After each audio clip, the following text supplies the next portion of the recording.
Salut mes résilients, au fil de mes accompagnements et de mes échanges avec les membres de la communauté qui souhaitent investir dans l'immobilier, je me suis rendu compte que de nombreuses personnes ont du mal avec certaines notions ou termes business, que ce soit lié à l'immobilier ou non.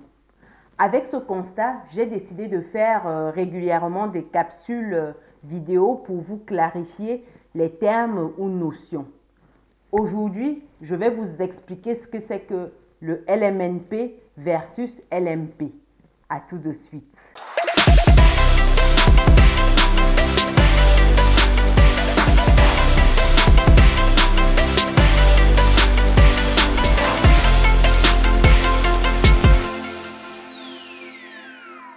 Bienvenue de nouveau sur Business et Réussite, la chaîne qui te permet de muscler tes finances et ton mindset. Si ce sont des thématiques qui te parlent, alors abonne-toi, active la petite cloche de notification pour ne rien louper des prochaines vidéos qui paraîtront sur la chaîne. Si tu me découvres pour la première fois, je suis Chimène Nana, entrepreneur et investisseur en France et en Afrique. Commençons avec la définition des termes. LMNP, c'est loueur meublé non professionnel et LMP, c'est loueur meublé professionnel. Les deux sont des statuts fiscaux en immobilier qui rentrent dans l'univers du meublé hors société, donc en nom propre. Ils permettent d'optimiser sa fiscalité. Qui est concerné par la location en LMNP? Le statut LMNP est accessible à tous les contribuables dans la mesure où ces conditions suivantes sont respectées. La première, c'est être propriétaire d'un logement meublé mis à la location. Donc, quand on dit meublé, il y a un minimum de meubles à avoir. En termes de minimum de meubles, il faut une literie, un four ou un four à micro-ondes, un réfrigérateur, la vaisselle, des ustensiles de cuisine, une table et des sièges. Il faut également des luminaires, des espaces de rangement, du matériel d'entretien ménager adapté aux caractéristiques du logement. Comme deuxième condition, il faut générer des revenus locatifs qui sont inférieurs à 23 000 € par an ou inférieurs à 50% de vos revenus globaux. Donc ça, je parle, on est en 2022. Donc ça, c'est susceptible d'évoluer.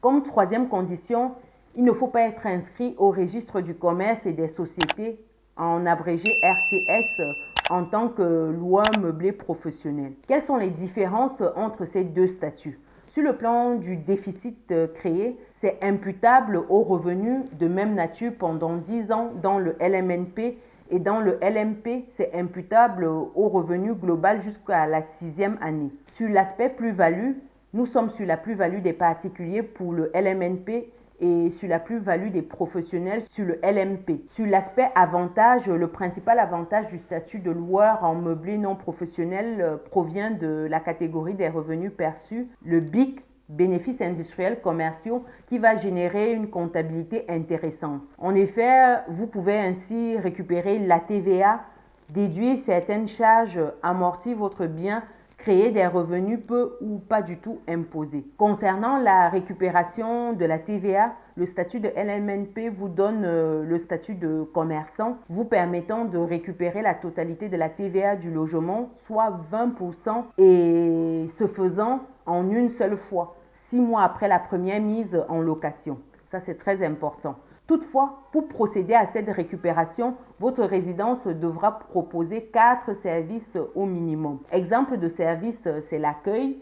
On a également l'entretien des locaux, ça peut être la fourniture du linge, ça peut être le petit déjeuner, ça peut être la cafétéria ou la restauration. Bref, minimum 4 services. Concernant les charges déductibles, vous avez les intérêts d'emprunt, vous avez les frais de notaire, vous avez également la taxe foncière, la taxe d'habitation, les assurances, les travaux de répartition. Il y a également l'amortissement du bien et d'autres types de travaux. Donc, tout ça, c'est déductible. Concernant l'amortissement de votre bien, vous pouvez amortir la totalité de votre investissement sur 30 ans. Ça, c'est dans le cadre de l'immobilier.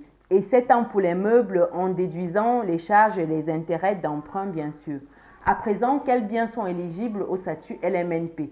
On a les résidences de tourisme, résidences d'affaires, on a également les résidences étudiantes, On a les résidences seniors, les établissements pour hébergement de personnes âgées et dépendantes. Donc voilà les types de résidences qui sont éligibles. Nous sommes arrivés au terme de cette capsule. Dites-moi ce que vous pensez de ce concept dans les commentaires.